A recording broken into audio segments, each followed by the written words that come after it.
To knowledge and quiz universe. आज है 21 मार्च और आज के करंट अफेयर्स के टॉपिक्स जो हम डिस्कस करने वाले हैं वो है India's rank on air quality index 2024। Air quality index 2024 की रिपोर्ट आई है और उसमें इंडिया का रैंक क्या है। Not a very good figure but we will see. जैसे हमें पता है इंडिया की सबसे ज़्यादा पॉपुलेशन है, of course it is getting polluted, right? Its air quality is not very good. We will discuss about that and we'll also see the top 10 countries that have poor air quality. China gives spy ship to Pakistan. China और India की मैं कहूँगी कि cold war जैसा तो चलता ही रहता है। अभी चाइना ने मालदीव्स को इन्फ्लुएंस किया है, राइट, और उसको वहाँ पे अपने शिप्स को भी रखा हुआ है। प्लस अब चाइना ने पाकिस्तान को एक स्पाई शिप दिया है। So we will discuss about that and also 2000-year-old artifacts found in United Arab Emirates. We will discuss that as well.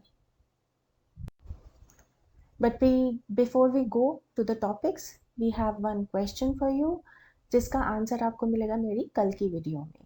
The question is, what is the theme of Earth Day 2024? पृथ्वी दिवस 2024 का विषय क्या है? आपके पास 4 options हैं: planet versus plastic, protect our species, climate action या restore our earth. तो इस बार अर्थ डे हर साल 22 अप्रैल को बनाया जाता है। सो इस बार 2024 में जो अर्थ डे बनाया जाएगा उसका थीम क्या है, ये आपको आंसर देना है कमेंट सेक्शन में। अगर आपको आंसर मालूम है तो, अगर नहीं मालूम है तो मेरी पिछली वीडियो जाके देखिए, उसमें आपको ये आंसर पता चल जाएगा। उसमें हमने अर्थ डे और कुछ अवार्ड्स जो अर्थ डे से रिलेटेड दिए गए हैं उसके बारे में डिटेल में डिस्कस किया है। So talking about our first topic, that is India's air quality index. So there is a company called IQAR.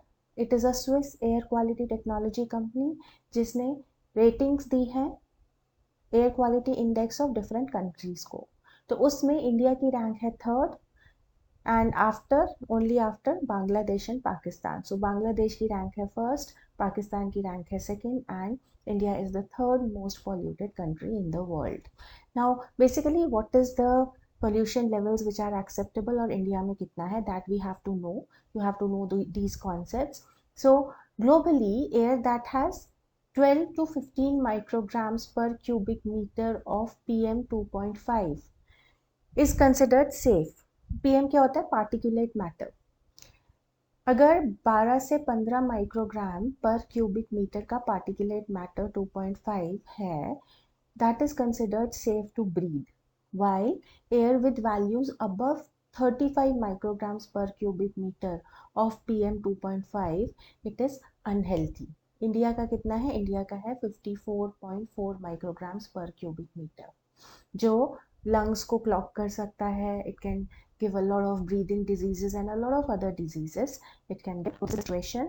35 micrograms per cubic meter maximum value is acceptable. इसके ऊपर की values को unhealthy करार दिया जा सकता है। And in India it is 54.4 micrograms per cubic meter. It is important for us to know कौन सी country, top 10 countries at least with worst air quality index। तो बांग्लादेश में है पार्टिकुलेट मैटर 79.9, पाकिस्तान का है PM 73.7, इंडिया का जैसे मैंने आपको बताया 54.4, उसके बाद है तजिकिस्तान 49, बुर्किना फासो जिसका है 46.6, इराक 43.8 PM है इसका, united Arab Emirates PM is 43, then Nepal 42.4, Egypt का भी 42.4 है and democratic republic of Congo का PM है 40.8।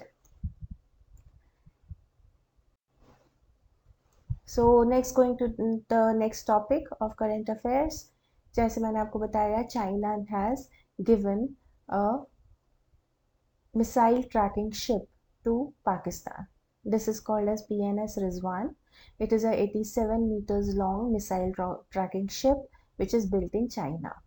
ये क्या कर सकता है? ये कर सकता है न्यूक्लियर टिप बैलिस्टिक मिसाइल्स को ट्रैक, और it can also undertake other intelligence gathering missions, जैसे कौन सी सबमरीन है, बेसिकली ओशियन बेड को रिसर्च करना और ओशियनोग्राफिक डेटा का पता लगाना कि बेसिकली ओशियन में कौन कौन सी सबमरीन्स हैं, कौन से शिप्स चल रहे हैं, वो सब ओशियनोग्राफिक डेटा, लाइक ओशियन के लिविंग बींग्स और बेसिकली ओशियन को स्टडी करना, राइट? ये सब काम ये कर सकता है apart from tracking the missiles.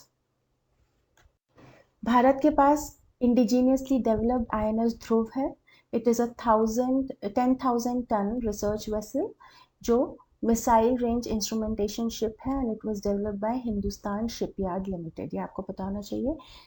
PNS Rizwan जो गिफ्ट किया है चाइना ने पाकिस्तान को। It is a missile tracking ship.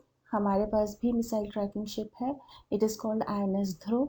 It is a 10,000 ton research vessel which it is a missile range instrumentation ship which is developed by Hindustan Shipyard Limited. It is indigenously developed.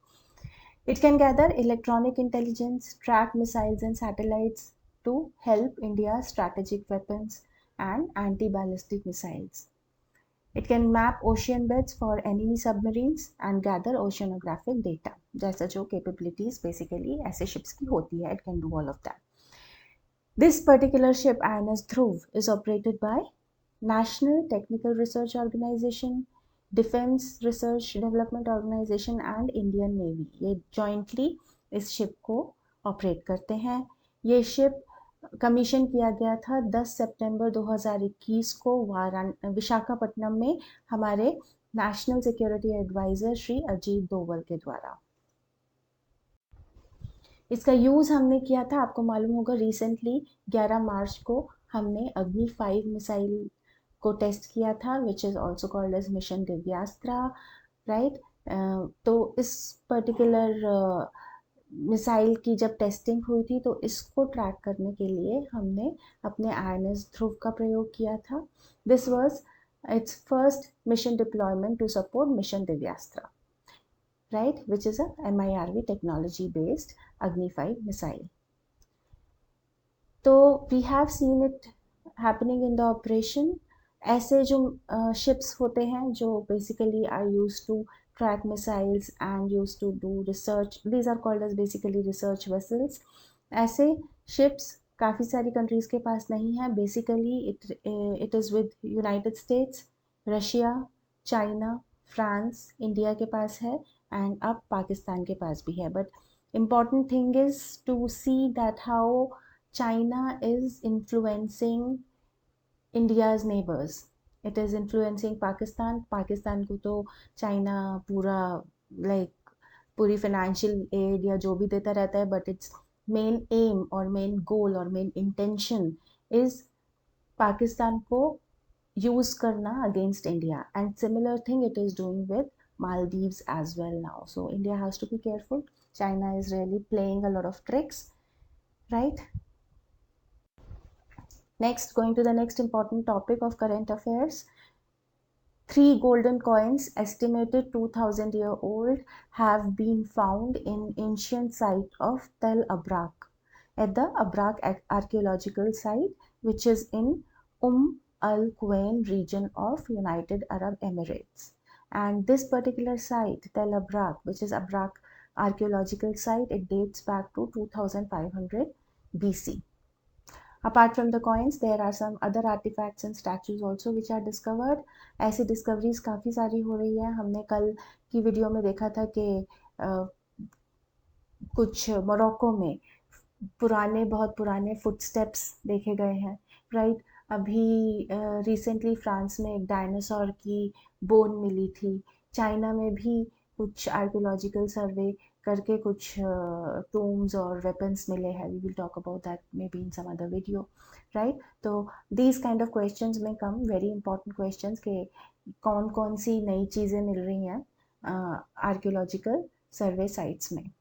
So recently in UAE, there are some golden coins, 3 golden coins which have been found apart from other artifacts and statues. in Tel Abrak at the Abrak archaeological site in Al Quwain region of UAE. This you have to remember. With this, come to the end of today's video.